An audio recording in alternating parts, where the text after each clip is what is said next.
NFTs. They're all over the news right now, but you don't have to be a famous artist or the founder of Twitter to get in on the action. Today I'm going to show you how to create and sell your first NFT.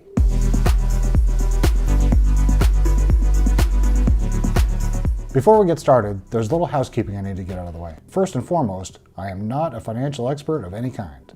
I'm just learning about cryptocurrencies and NFTs myself, so I am not here to give you any financial advice.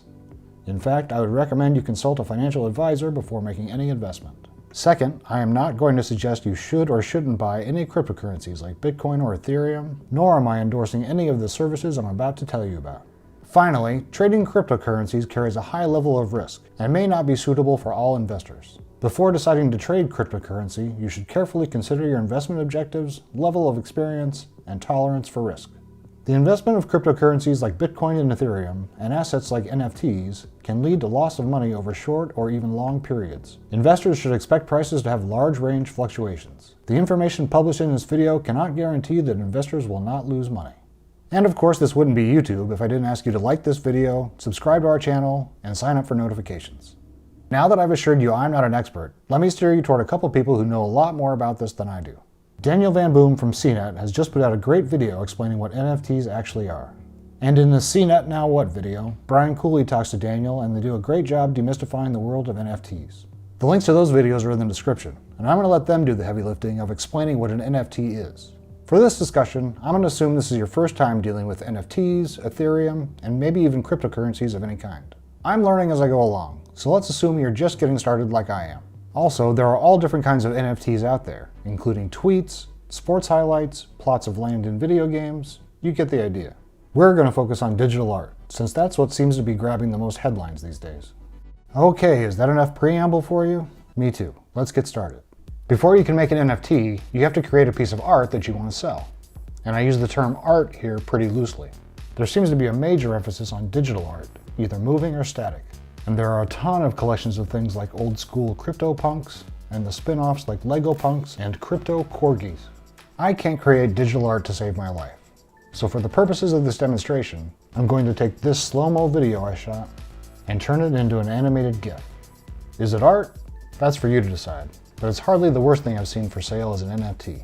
Now that the hard part's out of the way, let's start talking crypto. In order to conduct any transactions with Ethereum, you're going to need a wallet to hold your funds. The wallet can also help you connect to the NFT marketplaces and other decentralized apps, or dApps, that make use of the tokens. I chose Coinbase Wallet for a few reasons, including the fact that it lives on my phone instead of a computer.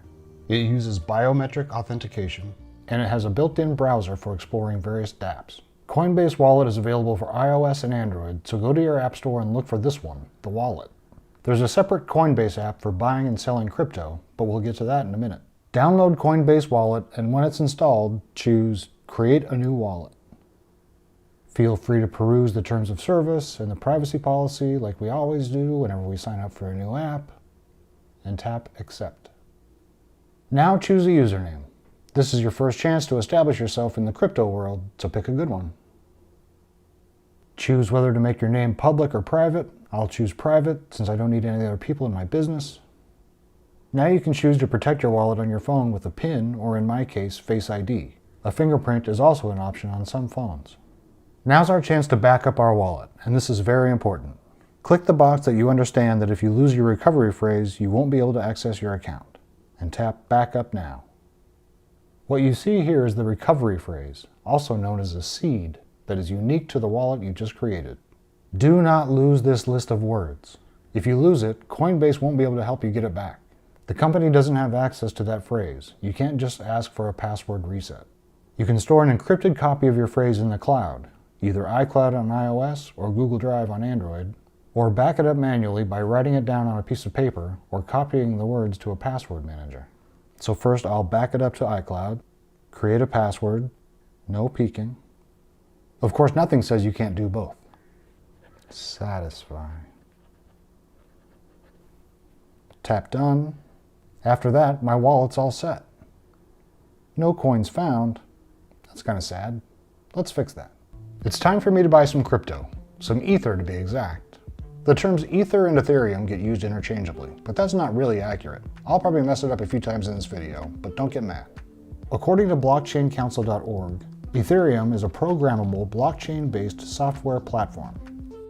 Ether is the cryptocurrency asset that runs the Ethereum network. So we'll actually be trading in Ether, which has the symbol ETH. I should mention here that Ethereum isn't the only blockchain that allows you to trade NFTs. All of these blockchains have their own NFT marketplaces, token standards, and wallet services. Ethereum is the leader right now though, and that's what I'll be buying today. And you actually don't have to do it right now if you don't want to. I can upload my artwork without having any currency in my wallet. I just won't be able to do anything with my NFT, like sell it, without having some funds to pay the processing fees. If you want to just explore creating your first NFT, you can skip ahead to that part of the video. But like the old saying goes, you've got to spend crypto to make crypto, so I'm going to get some right now. Since we're just getting started and we don't have any Ether yet, we'll need to use cash to get some. Go to ethereum.org, click Get ETH, and search by country. The options available to you will vary based on where you live. Since I'm in the US, these are my options. I could use any of these exchanges since I'm in California, but look at this one here. Coinbase. That sounds familiar. I'll choose Coinbase not only because it's integrated into the Coinbase wallet I'm using, but also because it's one of the few that lets you purchase crypto using a debit card, rather than a wire transfer. Using a debit card makes it easy, but the weekly limits are much smaller than the other methods. To get started, download the Coinbase app on your phone or sign up on their website. Enter your name, email address, and a secure password. Confirm your email address. And look, we can get $5 in free Bitcoin. More on that later. Now let's secure the account with two-step verification. Next, you'll have to verify your identity. I know one of the main selling points around cryptocurrency is the anonymity it provides. But at this level, when dealing with your own debit card, I think it's worth proving who you really are. And don't bother copying any of this info. I made it all up for this video. And with that, we're in. I have a Coinbase account that will let me buy and sell or send and receive all types of cryptocurrency. But if I want to use my debit card, I have to verify a photo ID. To sweeten the pot a bit, Coinbase offers a bonus of $5 of Bitcoin if you verify your ID. You'll have to upload photos of the front and back of a driver's license or government ID card. I know this may sound a bit iffy, but again, I'm not saying you should do this, just explaining how you can do it. For demonstration purposes, this is a novelty ID card I bought back when I was 18, and only used for novelty purposes, I assure you. There are other methods you can use to fund your wallet. Coinbase uses a platform called Plaid to link directly to your bank account, which also allows higher daily limits. Or you can use a wire transfer, though those are typically reserved for large, single transfers and not incremental purchases. Whew. All right, now Coinbase has a copy of my driver's license. Next, I'll add a payment method. Since I'm only dealing with small amounts right now, I'll choose my debit card. Fill out the billing address and card info. Again, no point in copying this. Now you have to log into your bank's website and find the 2 small pending holds from Coinbase and enter the amounts here. Don't worry, there's no charge for these transactions, and they'll go away in a few days. Let's go back home. I'll tap Get Started to make a purchase. If you wanted to buy Bitcoin, you can do that here, but we want Ethereum. So choose Ethereum from the long list of currencies. Next, choose your payment method that you set up before, or one of the other options. Here you can see I have a $100 limit, but that doesn't mean I can buy $100 worth of Ether. If I put in $100 and tap Preview Buy, Coinbase takes a fee of $3.84 for processing the transaction, leaving me with $96.16. I understand the fees on Coinbase can be higher than some other exchanges, but for me it made sense to get started here. So I'll accept that fee and that price and hit Buy Now. Congratulations! We've entered the magical world of cryptocurrencies. I have successfully purchased almost 5% of one Ether coin. But if I look at my wallet, it's still empty.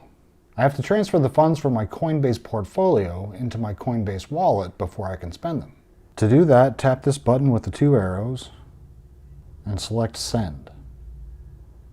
You need to have the address of your wallet where you want to store the Ether. So open the wallet app, tap Receive, choose Ethereum, and tap Share Address.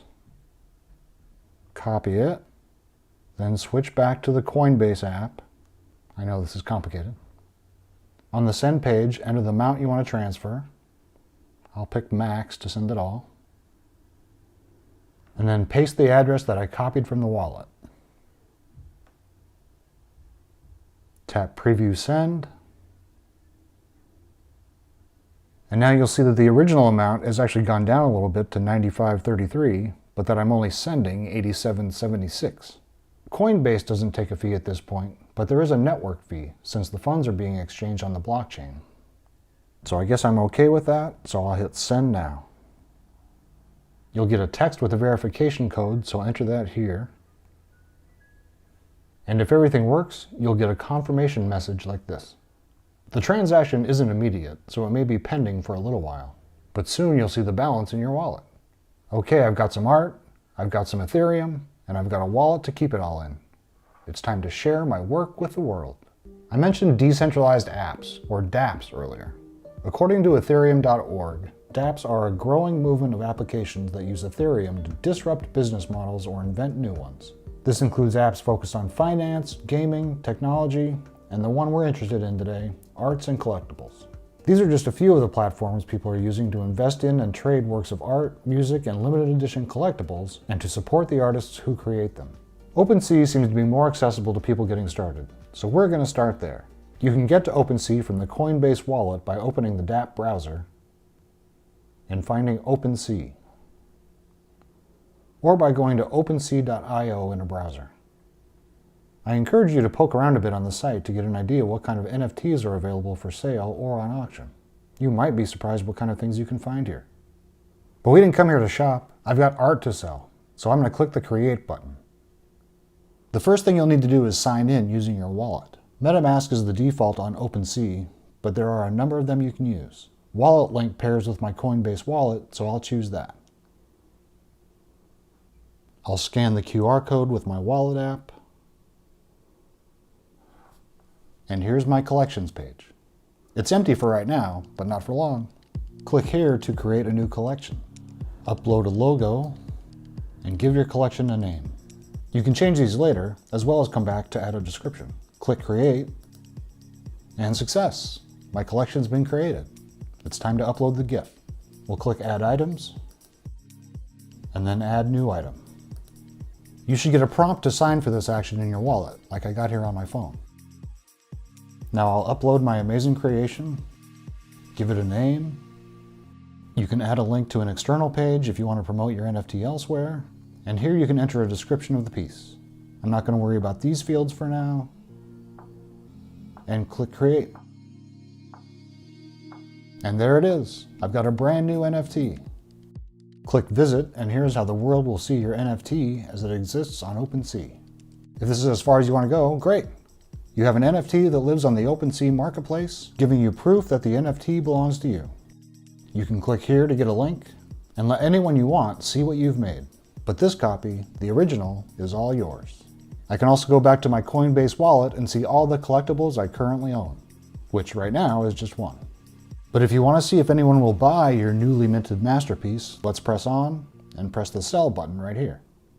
Now you have a choice, whether to offer your NFT for a set price or to put it up for auction to the highest bidder. I don't think there's going to be enough interest in my gift to start a bidding war, so I'm going to go with a set price. I'm going to set the price at 0.08 ETH. So how much is that? At this very moment when I'm recording this video, Ethereum is trading at over $2,000. In fact, just a few minutes ago, it crept over $2,100 for the first time ever. Like I said before, I am not an expert. I'm sure this is a great time to be getting started. So right now, my price of 0.08 is about $167, give or take. Does that sound high to you for this piece of art? It really is, but there's a reason why I'm setting that price. Fees.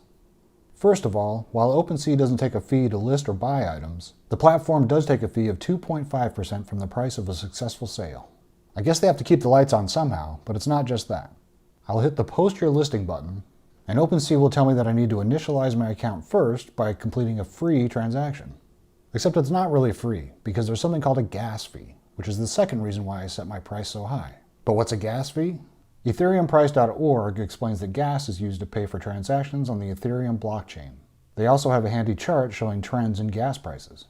We could spend all day talking about gas prices and how they're computed, and maybe someday we will, but for now what we need to know is that gas prices are dynamic and fluctuate wildly depending on the complexity of the transaction and how busy the network is. And the network is super busy these days because everyone wants to get in on Ethereum and NFTs. That means gas fees right now are as high as they've ever been, which has been a barrier to entry to the world of NFTs for some. So I want to price my NFT at least as high as my gas fees to try and recoup that cost if and when someone buys it. I'm sure someone out there has a great system for setting the price of NFTs, but I haven't found it yet. Let me know if you come across one. So let's see what the damage is going to be for this transaction. OpenSea has pushed a request to my wallet to sign for the transaction, and here's a warning that miner fees or gas fees are high right now. Tap OK, and there it is, the mining fee. At this moment in time, the mining fee or gas fee is $120.02. That's pretty wild, just to post a picture of a campfire that I'm pretty sure no one's going to want to buy. But we've come this far, so I'll suck it up and hit confirm. It could take a little while for this to go through, and that dollar value will keep fluctuating. I got another signature request. I'll hit sign. And there it is. My NFT is up for sale. You can see the current price is 0.08 Ether, which right now is $164.26. Way too much money if you ask me. But again, my gas price ended up being a little less than $120. That's it, we're done. My first real NFT is on the market, waiting for someone to come along and snap it up. I don't think anyone's going to be buying it anytime soon, but stranger things have happened. And on the off chance someone does buy it, and I'm not saying anyone should, but if someone does, I will donate any profits from the sale, minus the fees incurred during the process, to the SF Marin Food Bank in San Francisco. Again, I am not asking anyone or suggesting that anyone should spend their money on this NFT, especially since the gas fees are so high right now, it's really not worth it. If you want to support the food bank, I'll put a link in the description so you can donate to them directly, instead of risking your ether on an NFT like this. But if you really want to add this piece to your collection, I'm not going to stop you. It's your money. Thanks for watching all the way through this. I hope you learned something about minting NFTs if that's something you really want to do. Personally, I feel like the NFT craze is doing a good job of bringing attention to the Ethereum blockchain, but it's just one example of how the platform can be used. I am interested in learning more about the different dApps and the whole DeFi world in general, but those are topics for another day. What do you think? Are NFTs just a fad, or could they be a worthwhile investment down the road? Let us know in the comments below, and be sure to subscribe to our channel for more advice on how to do it all.